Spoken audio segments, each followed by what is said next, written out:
Hey guys, Savjz here. This is my first Riftbound video. It's probably gonna be a short one, but hopefully it'll be a useful one. There's been a lot of talk about the kind of the price of cards right now. Boxes cost a lot. What to do? Many people want to wait it out, but they don't have a deck to play with. So I just went like all in on building the best possible cheap deck, and this is what I came up with. I went with Yasu. This entire main deck costs $5 total. I am not kidding you. The Yasuo Remorseful itself is like 50 cents. The Canes are 50 cents each. So that's $2 for the 4 rares. Every other card in this deck, including the battlefields, basically costs nothing at all. Okay, maybe it's like $7 total and not 5, but definitely under 10 plus the runes. The runes are probably cost more than the other 43 cards or 44 cards, including legend, in this deck. So let's talk about this. Is this deck any good? There's no way a $7 deck can be any good, right? Wrong. This deck is filled with good cards. There's pretty much no bad cards. But when I say pretty much, I mean that there's no bad cards at all.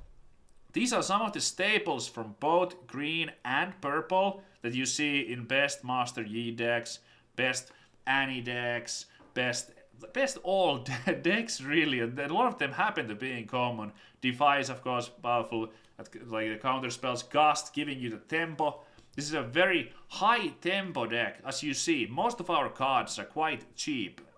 Besides the Cane, the highest mana cost that we have here is 3. So this is a very like low curving, fast right out of the gates type of deck with lots of like this cheap and powerful spells. On guard for the buffs, with the discipline for more buffs, and then we have these absolute staple 2-drops. Every good Riftbound deck usually starts with 8 2-mana units. We have 3 Traveling Merchants, we have 3 Stalwart Boros, and 2 Clockwork Keepers. When you build a deck, that's usually what you want to make sure that, okay, I'm going first. Do I have enough plays for turn 1? And yes, we do. We have those. So we start with these guys. Then we have a lot of these fast spells. We have Fighter Flights, we have Rebukes. Wielder of Water is another unit, but like more like a mid-range unit for this deck. Since we are pretty low on units overall, Wielder of Water should most of the time be a 4 might unit, so that also becomes very powerful. Let's talk more about the Yasuo itself. So our champion Yasuo deals its attack power equal to might to a unit. So this Yasuo, well, we have to play Yasuo. The other one would have been much more expensive, and this is pretty decent when you buff him especially. And remember, at 8 energy, it's always a powerful play to play a Yasuo from the champion zone and immediately pay 2 and activate the legend to move him into a battlefield. So you can kind of like, well, you can't really catch your opponent off guard because they can see it coming because they're openly showed cards, but it's a really powerful move overall if your opponent somehow happens to be tapped out. Our win condition in this deck is Cane Unleashed. Cane Unleashed becomes immune when he moves for the second time in the turn. With this deck, Ride the Wind is the other piece of sort of the combo. We have lots of card draw. We have Find Your Center draw, like cycles a card. We get to draw a card with that. Disciplines draw. Clockwork Keepers can draw. Traveling Merchant can sort of fast forward you towards the one that you need from the combo. So the combo is you play Cane and you make him immune. You can use buffs. We have the Last Stand to double his might for those key turns when we go and he's immune. And also charm your opponent's units into the Cane. Sometimes also like it can be a play to remember to charm a unit away from a battlefield. If there's a big unit that you can't kill, you just charm it away. You can charm them away from the battlefield back to their base. So yeah, that's what we are going for. Cane is the win condition. The first Cane you draw, it's probably okay to play fairly fast, but probably when you get towards the last copies, you might want to try to like start planning it out, how to like score their last remaining points. Hopefully in the early game with the small units, we will be able to score some points, and with the buffs, we'll be able to fight back, and with some tricks return to hand, and stay like, you know, stay in the game on tempo. The battlefields that we have are Sound Warrens, Darken's Peak, and Dreaming Tree. Dreaming Tree, of course, because we have so many spells that target units. Each time you choose a friendly unit with a spell, draw 1. We have the On Guards, we have the Disciplines, We can fight or flight, that also draws.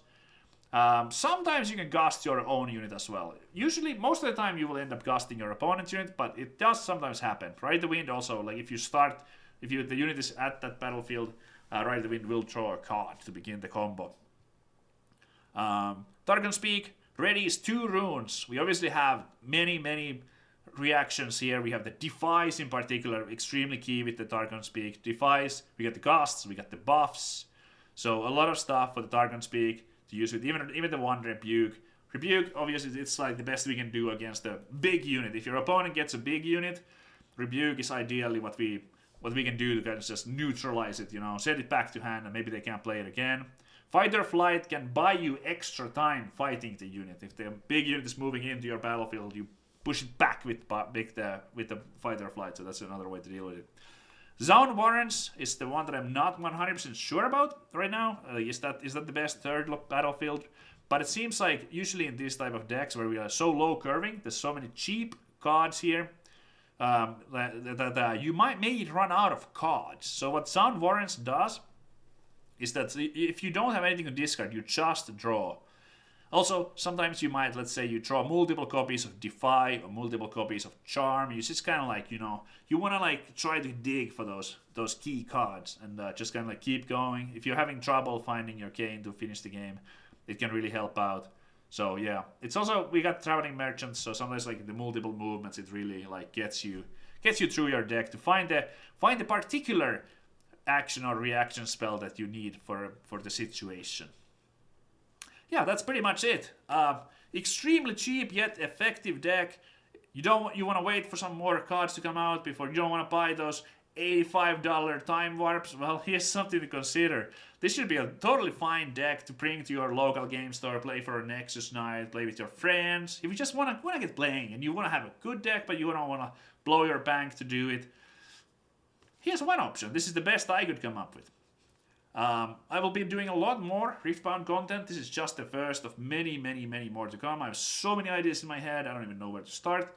Right now, I'm doing something like a daily dose of Riftbound, daily streams on my Twitch, and the VODs will also be here in the live stream section. So if you want more Riftbound stuff right now, you might want to check those out. I streamed today, I'm going to stream again tomorrow, and the day after. So I don't know if I'll do exactly every day, but it'll be a bunch. Thanks for watching, guys, and enjoy Riftbound.